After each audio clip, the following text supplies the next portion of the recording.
বাংলা চলচ্চিত্রের কিংবদন্তি অভিনেত্রী শাবানার স্বামী ওয়াহিদ সাদেক অনেকদিন ধরেই নির্বাচন করবেন বলে গুঞ্জন ছিল। সেই গুঞ্জন সত্যি হলো।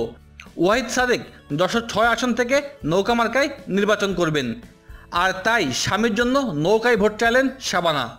যশোরের কেশবপুরের বরেঙ্গা গ্রামে নিজ উদ্যোগে নির্মিত মসজিদ ও কোরআন শিক্ষা কার্যক্রমের উদ্বোধনী অনুষ্ঠানের আয়োজন করেন ওয়াহিদ সাদেক। সেখানে উপস্থিত ছিলেন শাবানা।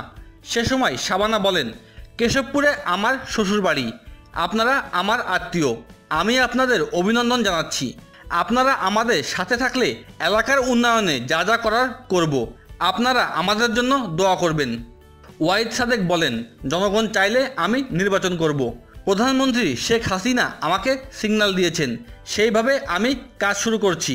আপনারা আমার জন্য দোয়া করবেন, আমি আপনাদের পাশে থাকতে চাই। অনুষ্ঠানে সভাপতিত্ব করেন সাবেক এমপি আব্দুল হালিম। এছাড়া ধর্মমন্ত্রী অধ্যক্ষ মতিউর রহমান, খলনায়ক মিশা সওদাগর ও ময়মনসিংহ জেলা পরিষদের চেয়ারম্যান ইউসুফ খান পাঠান।